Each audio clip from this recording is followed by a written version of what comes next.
Oui, chers amis de cœur à cœur, bonjour, bonsoir. Je ne sais pas de quel endroit vous nous suivez en ce moment, mais je vous salue dans le merveilleux nom de notre Seigneur Jésus-Christ et je suis encore heureuse de venir pour ce temps, ce relais de prière pour les familles avec pour thème déplacer les montagnes, déplacer les montagnes. Et c'est ça que nous allons faire avec notre Seigneur encore en cette nouvelle année et pour toute cette nouvelle année. Et nous voulons poser les bases en ce début d'année 2024. C'est le cas pour moi de vous souhaiter encore et de continuer jusqu'à la fin de ce mois de janvier, pourquoi pas début février, à continuer à vous souhaiter une année où Ebenezer sera encore notre secours, où le Saint-Esprit va être encore notre coach, il va encore nous accompagner, il va encore nous soutenir, il va encore nous aider, nous inspirer et nous faire des exploits. Rappelez-vous, avec Dieu, formons une majorité pluriel. Bien-aimés, ce matin, ce soir ou ce midi, peu importe, nous allons aborder un thème, toujours sur la famille, une catégorie de personnes qui parfois sont oubliées. Nous allons parler des grands-parents. Pas parce que je viens d'être nouvellement grand-mère, mais parce que c'est une catégorie de personnes pour lesquelles souvent on prie très peu. Je ne dis pas qu'on ne prie pas, mais on prie très peu. Voilà. Je vais vous lire rapidement quelques textes dans la parole de Dieu.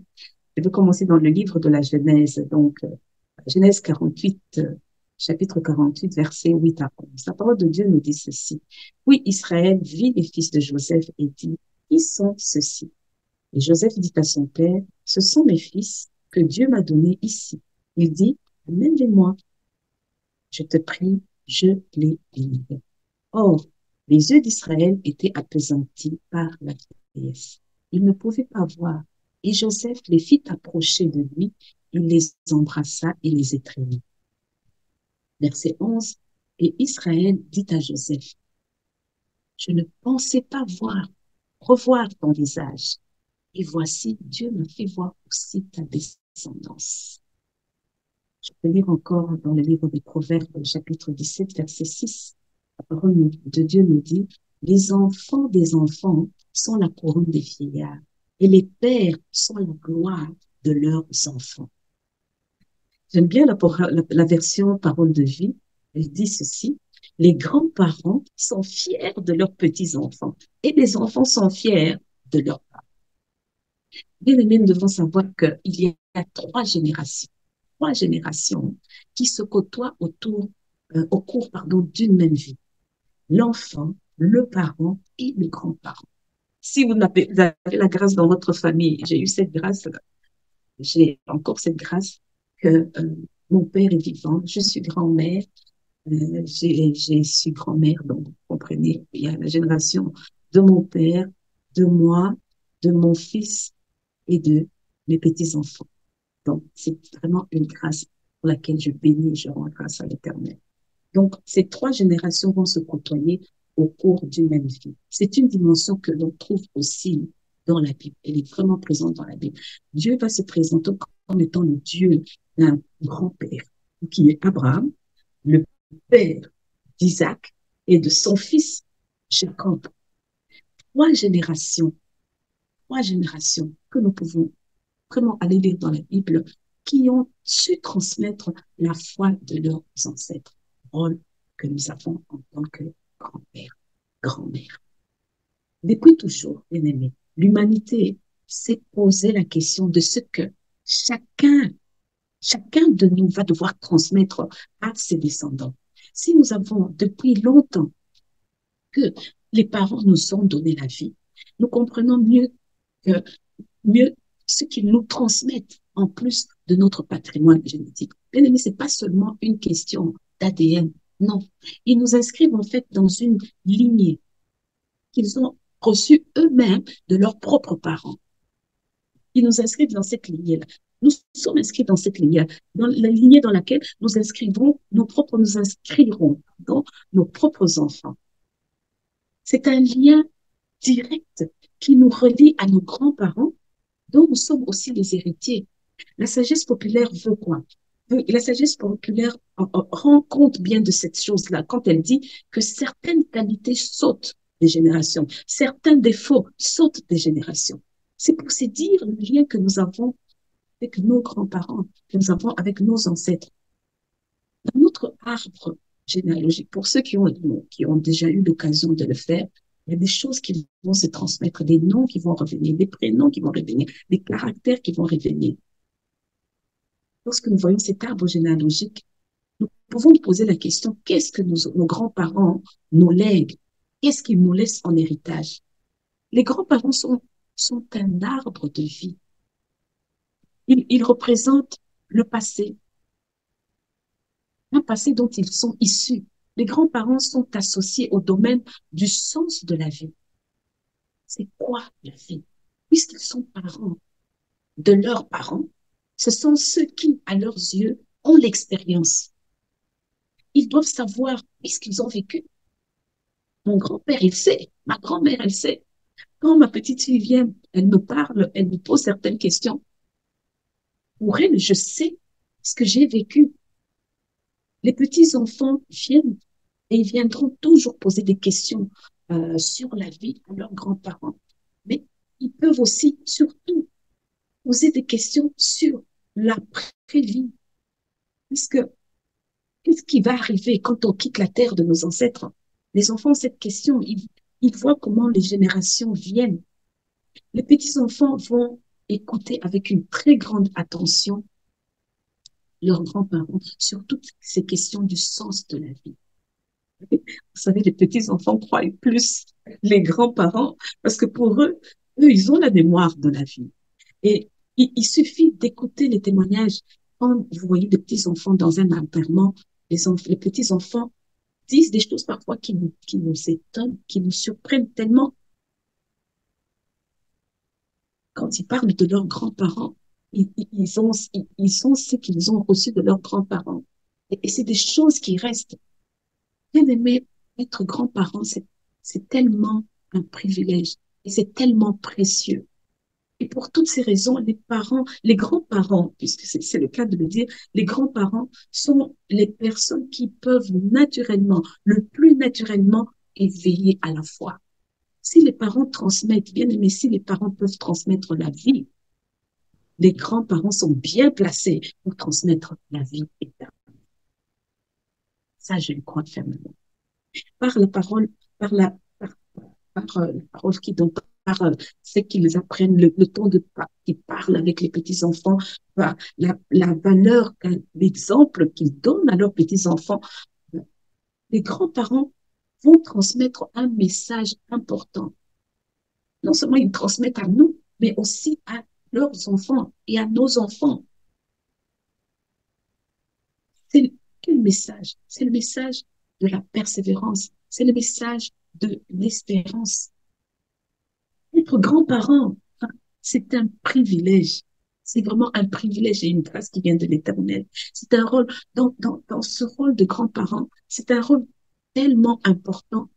Pourquoi? À cause de la richesse de tout ce que, en tant que grands-parents, nous avons déjà vécu. Nous avons déjà un certain nombre d'années à notre compte. Et nous sommes confrontés, nous avons été confrontés, les pas grands-parents, je dis moi parce que je le suis déjà, mais les grands-parents ont déjà été confrontés aux épreuves de la vie, aux défis, aux challenges de la vie. Ils ont traversé ces défis, ils ont traversé ces épreuves avec du courage, parfois avec de la souffrance. Hein. Les grands-parents ont vécu aussi le chômage, ils ont vécu la maladie, ils ont vécu les soucis, les difficultés familiales, des ruptures familiales, de toutes ces choses dans les familles. Et en tant que grands-parents, on a quelque part l'avantage de l'expérience et on peut apporter à la jeune génération du soutien et de l'encouragement. La valeur de l'exemple que nous sommes, que les grands-parents et nous transmettons à nos enfants et à nos petits-enfants un message important. La persévérance et l'espérance, c'est une véritable richesse. C'est une véritable richesse. Grands-parents, je voudrais vous exhorter aujourd'hui. Il ne faut pas vous sentir, surtout pas inutile. Votre famille a besoin de vous. Encore plus aujourd'hui. Votre famille il peut arriver que des grands-parents habitent loin de leurs petits-enfants. Il peut arriver que les distances euh, sont tellement grandes que ça empêche de garder le contact. Mais il faut essayer de faire le mieux possible. La génération du milieu, donc des enfants, essaie de maintenir le lien entre les deux générations extrêmes, les grands-parents et les enfants, et les petits-enfants, je vais dire. Il faut créer, il faut maintenir, il faut, par tous les moyens de communication actuels. Pour nous qui avons nos parents qui sont en Afrique. Mais moi, j'ai la grâce d'avoir mes petits-enfants ici en Belgique où je vis avec eux. Mais essayez même de prendre le temps de téléphoner, le temps de maintenir, appelle ton grand-père, mais de faire d'abord qu'ils aient connaissance, qu'ils prennent connaissance, qu'ils se connaissent. Parce qu'on est lié à celui qu'on connaît et à celui qu'on nous a fait connaître, à celui qu'on nous a présenté. Rôle très important des enfants. Quelle relation entre grands-parents et petits-enfants s'ils n'ont pas appris à se connaître, s'ils ne se connaissent pas? Et les enfants demandent, c'est qui ma mamie, c'est qui mon papy, mon grand-père. On peut envoyer des mails, on peut téléphoner, on peut envoyer des SMS, on peut faire des conversations par vidéo, des webcams ou des Skype vidéo, des choses comme ça. Et ça montre les uns aux autres l'intérêt. Petits enfants vont montrer ainsi leur intérêt par rapport à leurs grands-parents qui sont au loin. Et ils peuvent parler de tout. Ils peuvent parler de musique, ils peuvent parler de sport, ils peuvent parler de loisirs, ils peuvent parler même de leurs petits soucis, choses parfois qui n'auront pas facile à parler avec leurs propres parents. Les grands-parents sont très ouverts. Les grands-parents sont disponibles surtout. Et le fait qu'on se disponibilise aussi pendant les vacances, je vois ici d'office, depuis que mes petits-enfants sont là, je sais qu'il y a une période pendant les vacances, ça leur appartient. Je suis disponible pour les garder. Et, j'essaie de prévoir un programme qui va leur faire sentir en fait qu'ils sont très importants. Ils sont très importants. Faites-le, grands-parents. Alors, il faut profiter de ce temps. Il faut profiter de ce privilège pour jouer pleinement le rôle que Dieu nous donne. Si Dieu vous fait voir vos petits-enfants, regardez ce que euh, euh, euh, Israël dit. Il dit, je ne pensais pas te revoir, mon fils Joseph. Je ne pensais pas avec tu as été enlevé. Et aujourd'hui, le Seigneur me permet de voir ta descendance. C'est le cas de dire que il était tellement ému, il se sentait tellement privilégié.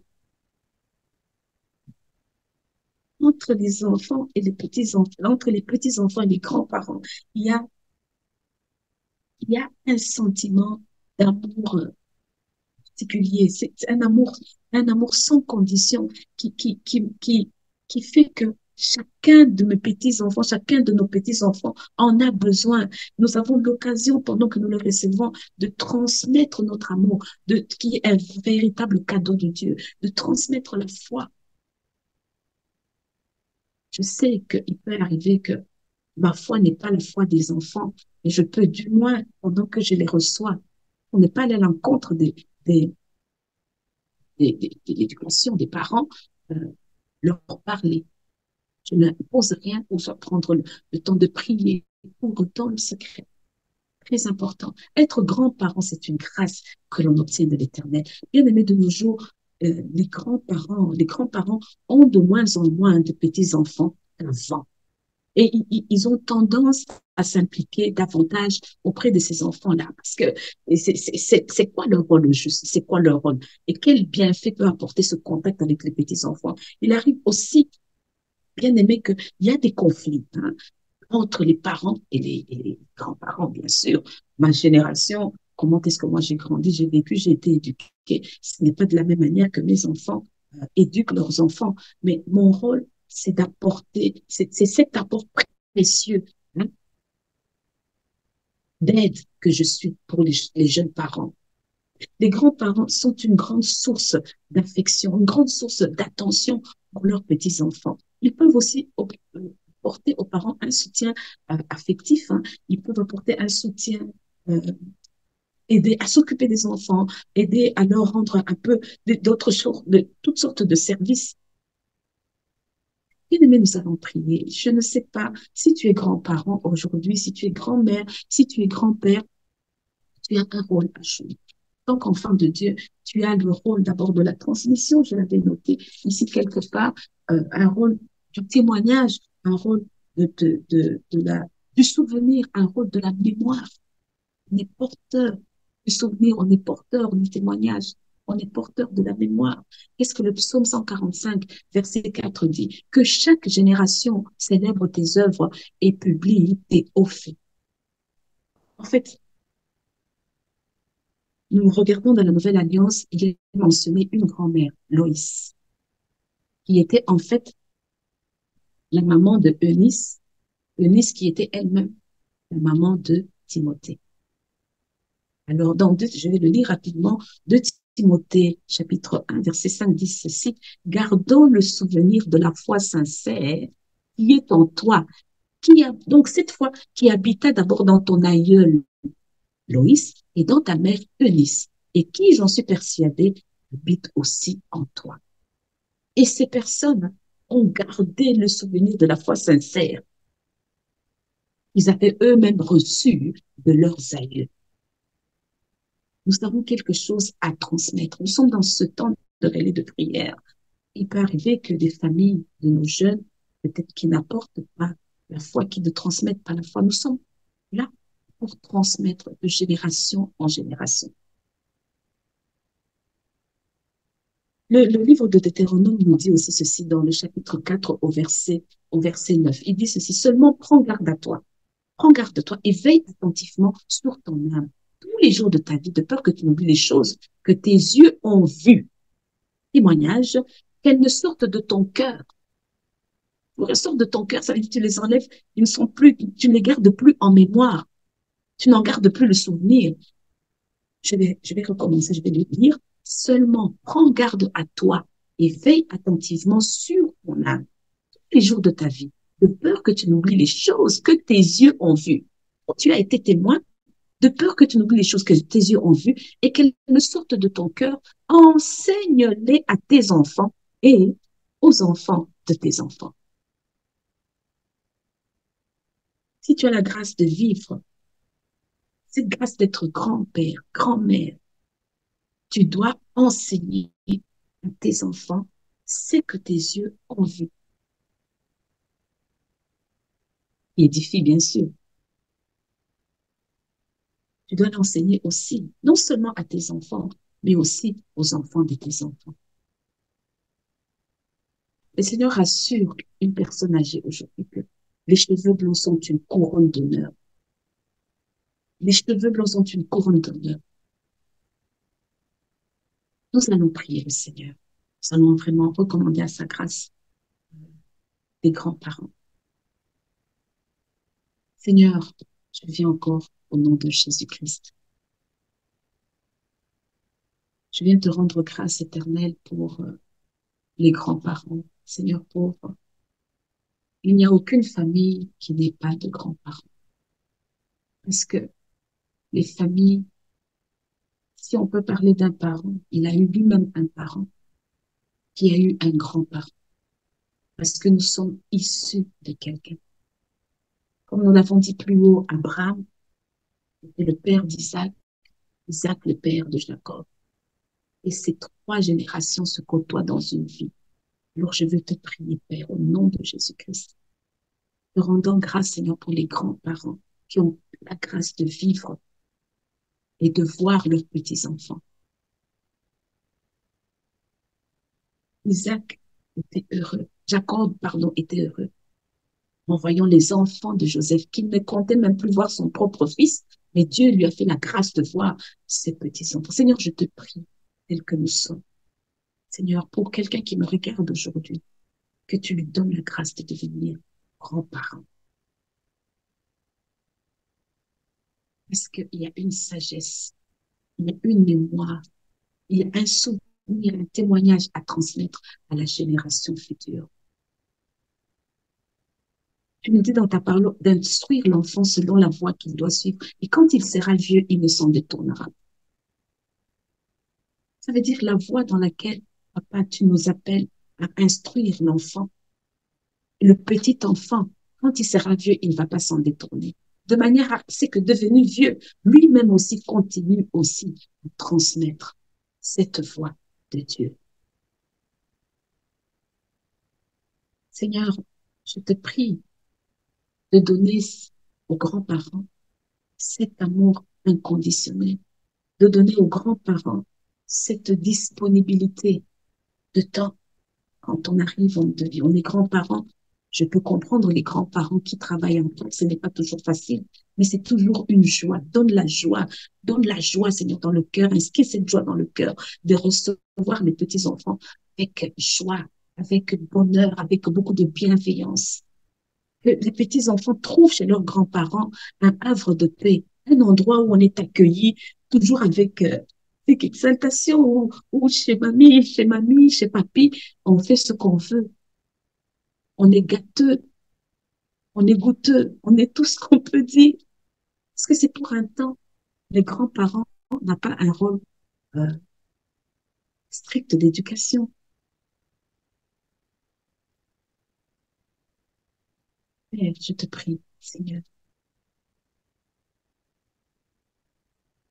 de faire grâce encore à un grand-parent, à une grand-mère, un grand-père,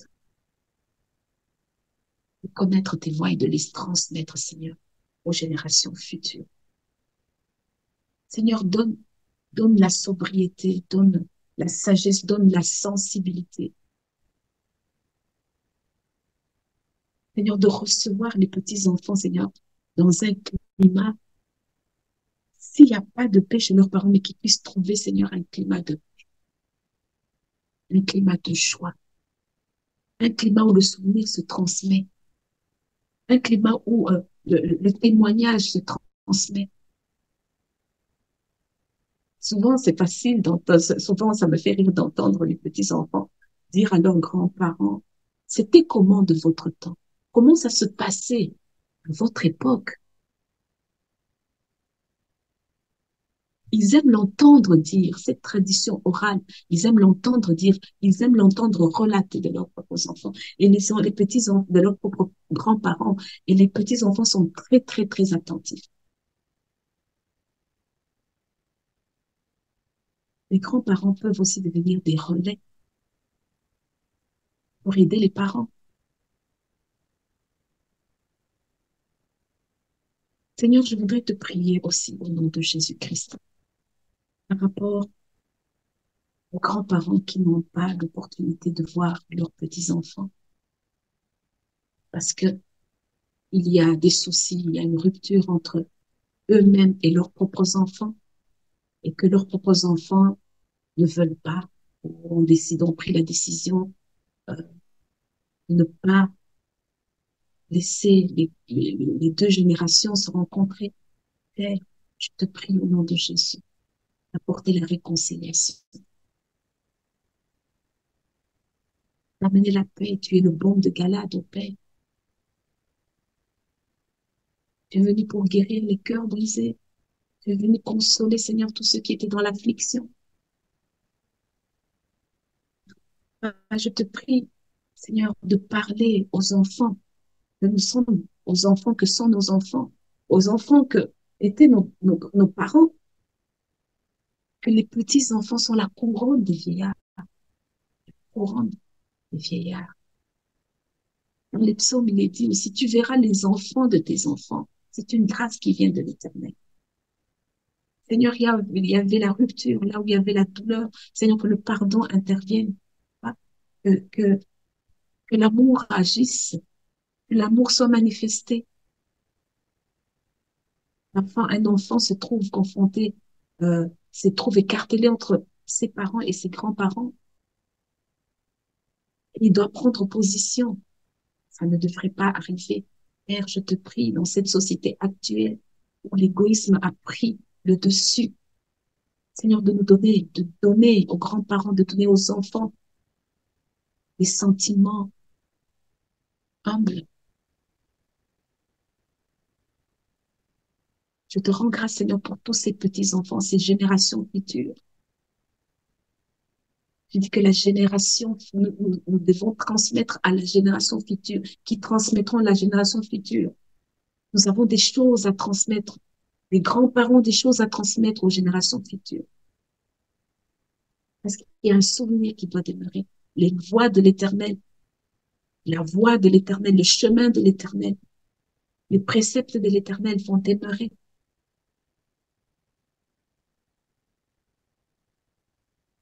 Je me souviens d'un témoignage qu'on m'avait raconté